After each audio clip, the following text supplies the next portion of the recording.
Ekibiina ekitaba abasuubuzi ekyakasiita kyagala abakulembeze mu nsi ez'omukago ogw'obuvanjuba bwa Afirika okussa mu nkola endagaano ezikolebwa bannansi bwe baba bakuganyulwanga mu mikago egiringa guno nga Pulezidenti Yoweri Kaguta Museveni bwe yalambise olunaku lw'eggulo baleme kudda mu kulangajja ng'eyakasibira embaale tebwe kalifa ndikasanga omukalo.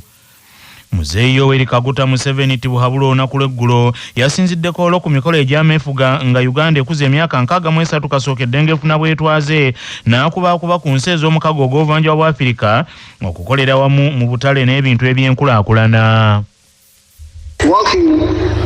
The common market of the whole of Africa, and we have already reached the CFTA, the Continental Free Trade Area. However, in East Africa, we are also discussing the issue of the political integration leading to the Federation of East Africa. And the reason for that is that economic integration will deal with the economy, with the market. But how about the defense and security? We need a tighter organization to be able to defend ourselves against all the threats in the world. Akulira ekibiina ekyakasiita Gisa Ssekitta agambye nti ekimu ku ebyo ebyatandisawo omukago ogw'obuvanjuba bwa Afirika kwe kunoonyeza abantu akatale ak'ebyamaguzi wabula kyannaku nti endagaano ezaakolebwa ensi okuli ne Uganda ate zaazivaako dda.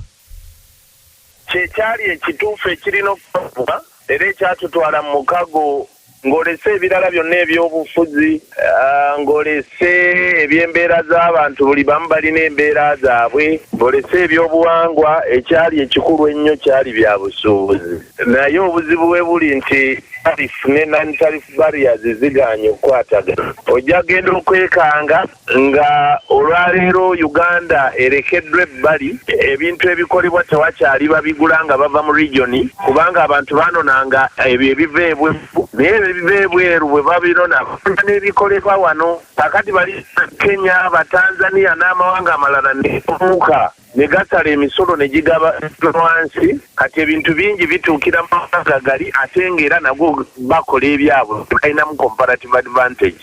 Kati Uganda yamuwa emisolo kigikuba nti abanonanga biri ebiverunga bya wansi ekyamazima tebanona na bino ebikolerwa wano. Haji Ssekitta awanjagidde Pulezidenti Yoweri Kaguta Museveni tibuhabulwa n'abakulembeze abalala mu nsi zinnamukago baddemu okwetegereza ensonga y'emisolo egiteekebwa ku byamaguzi naddala okusinga mu Uganda n'agamba nti giremesa nnyo abantu abaali basuubula wano ebyamaguzi olwo nno ne balyoka baddukira mu nsi endala.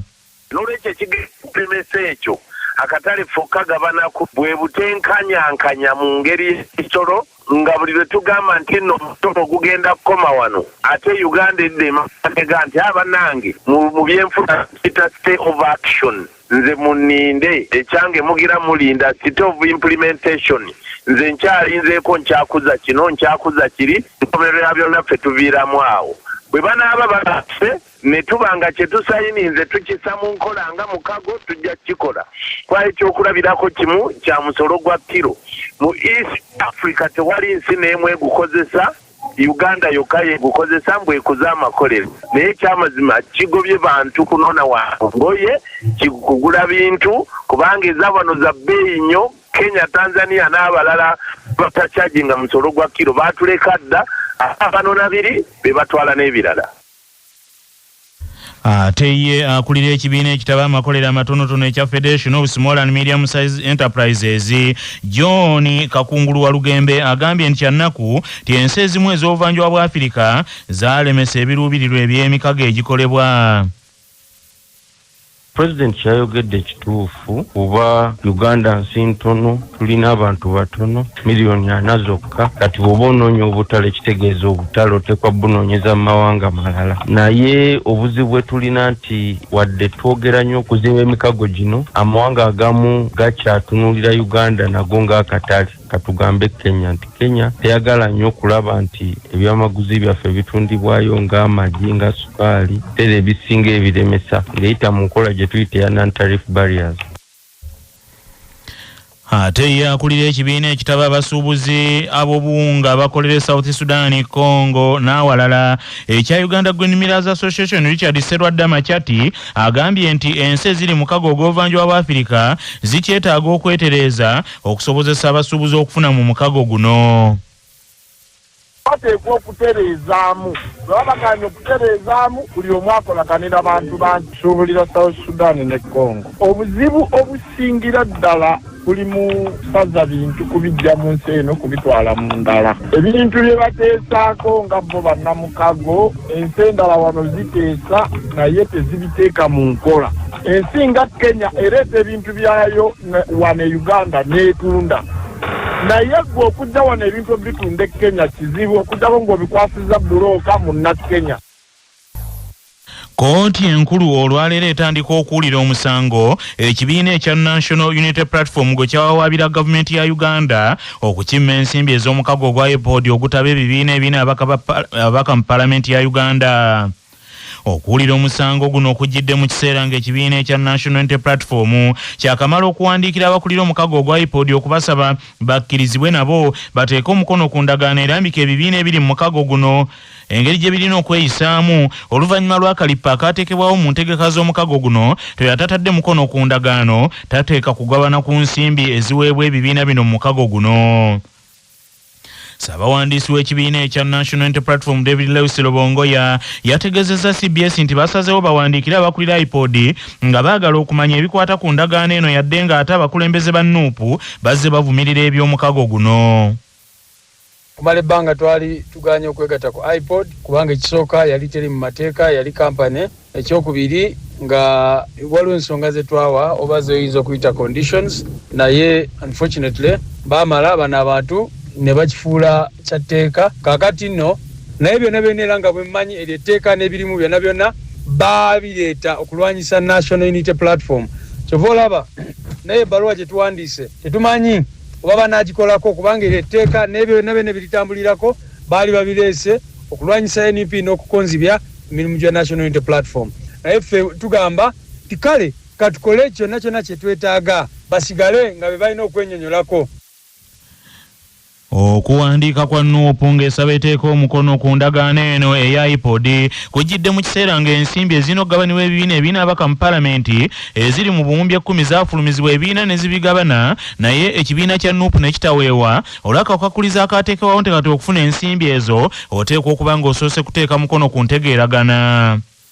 Wabula mu katundu kaffe kano aka nze nga bwe ndaba tukuleetedde akulira ekibiina ekya Justice Forum era mmemba mukago gwa IPOD Asumaani Basaalirwa ng'ayogera ku kyakoleddwa aba NUP okuwandiikira aba IPOD nga baagala okwegatta ku mukago guno ng'agamba nti aba NUP tebaasooka kunoonyereza ku bikwata ku mukago guno nga tebannavaayo na kuguwakanya.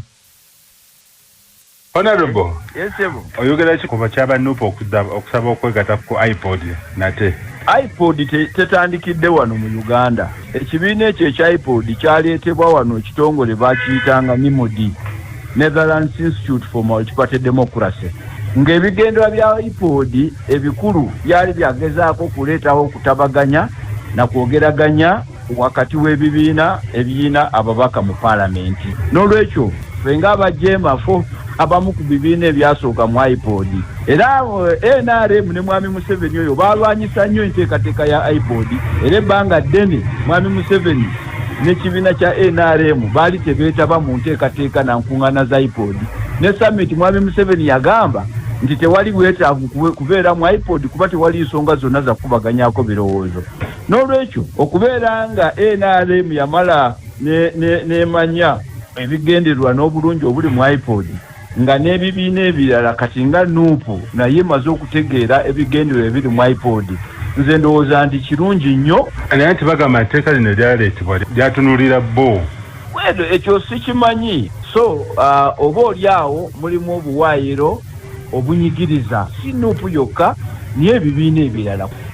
Honorable, amalo egalaze nti mmwe abaali ekololo mwali mwagala kwegabanya ssente ezirina okugenda ku NUP. Kituufu? Essente zonna ebibiina bye zifuna mu IPOD zirambikiddwa mu mateeka. Etteeka ligamba first of all omutemu waffe gwe twafunye nze sikkaanya nagwo baatuwadde $25 million. Mwabadde mwagala mmeka? mu mwaka gw'ebyokulonda engabanya eteekwa kubeera kyenkanyi equal share. N'olwekyo essente zonna eza iPod zigabibwa okusinziira etteeka kye gyogera, so si bantu kye baagala. Naye yes, Honorable Kyagulanyi bwe yabadde ebujiri yakuvumiridde nti tulimu kusaidia abanyigiriza. Anti teyawadde examples. Yakoze omuzungu akiyita pedestrian statement. Yawaddeko example supporting nga byayogera. Mb'okukuta ne speaker. Ani atakukuta naye? Anti yagamba bannopu tebakukuta. Abaliwa mpaayo omu abantu bakutende. Oyinza okubeera omubaka wa parliament n'ogamba nti tokalagana na speaker oba byokola obitegeera. Kakati bino bye bakwogedde. Oyinza okubeera omukulembeze n'ogamba nti nze ababaka bange aba parliament bajja kolagana na speaker. Oba oyinayo speaker owuwo mpaayo ku babaka be bayina mu parliament ansinze okuleeta ebiteeso mu parliament mumpeeyo gwe gwomanyi. Bamwanga Kivumbi. Yakaleeta ebiteeso bimeka mu parliament. Abamu tebagamba tebawe bamukisa kwogera. Kati ekyo kizibu kyani? Speaker wa mwe mikwano gye.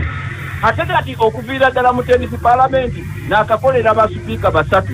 Eyo gyeyo ntegeera nnafu nnyo. Enkolagana yo n'ennupu ereeta Honorable. Teyina buzibu. Ng'ate babadde bujiri ne bakuvumirira. Ate be basoose. Siri wajjo. Era nze sikkaanya na mbeera yonna oba tteeka oba nkola yonna egezaako kuba muntu kikono kuva mu iPod. Nga bwe nkunnyonnyodde ebigendera bya iPod tebyatandikira wano, byatandikira walala. Abaleeta wano iPod balina ekigendererwa ekisobozesa ebibiina by'obufuzi okutuula awamu ne bikubaganya ebirowoozo ne byogeraganya. Ekyo ekigendererwa kiteekeddwa okutunuulira okusinga ensimbi n'okusinga ebintu ebirala byonna. Anti abamugamba obeera mu kunywa kacaayi. Omuntu yenna atamanyi iPod gye yava y'ayogera ebyo. By the way, okubeera mu iPod kiri voluntary, teri gwe bakaka. Kati gwe bw'omanya nti ebigendera byayo tebikwatagana ebigendera bya kibiina kyo oli wadde ng'okubeera ebweru teri gwe bakaka. Ffe iPod gye twatandikawo mwali mu freedom okuyingira ne freedom y'okufuluma. Anti Honorable Robert Kyagulanyi agamba nti iPod yateekebwawo okusanyusa bazungu. Kati tamanyi byafaayo byayo. Togamba nopu tebimanyi. Kati tebaaliwo. Gwe nopu gy'oyogerako yatulenge tuletewa. iPod kitongole ekirunde kyeri mabega eri 2009. Abamu baali bakyali mu masomero nga bakyasoma abamu. Kyokka mu kwogerako ne Besekezi Joel Sonyanya ayogerera ekibiina ekya Nuupu okunnyonnyola kwe baasinzidde okwekyusiriza mu kitinga embazzi ne bawandiika nga baagala okuteeka omukono ku ndagaano eya iPod ekibasobozesa okugabana ku ssente ezaawereddwa ebibiina ebirala. Mu kwanukula ebibuuzo ebimubuuziddwa Alex Nsubuga ayanukudde bw'ati.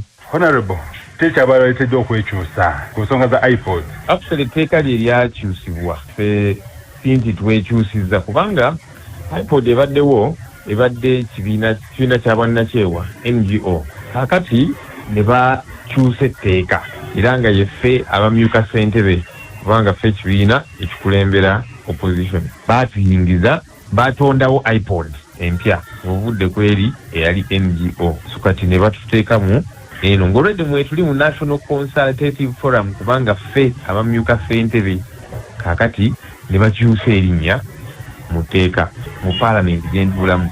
Kyane tugamba mutuwe regulations ezitufuga mu iPod eno dimutuyingizaamu.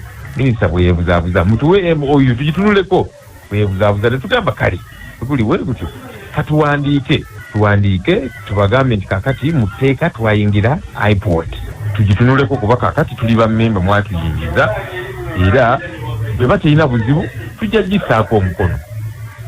Bwe mubaamu ebirumira era tujja byogerako tugambe nti kino nekino. Honorable, anti bino byonna byoganye nti byomwasaba minisita okubaweereza olowooza temwali temusobola byogerako wali mu samiti ezibadde zijja zituula nga mwe temugendayo. Anti kakati n'okuyingira samiti kuba kati eno iPod mpya naye baddewo. Etteeka lye lyakyusemu obukyusi. iPod ebaddewo kibadde kibiina kya bwannakyewa club abaagala be bayingira abataagala tebayingira.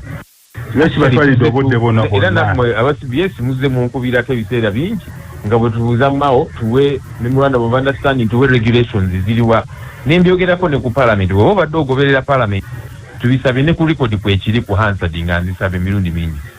Honorable, Honorable Asmani Basalirwa yagambye nti mu kizibu temwategera iPod wajje yava nnono yaayo ebintu ebisinga mwabibokera bubookezi.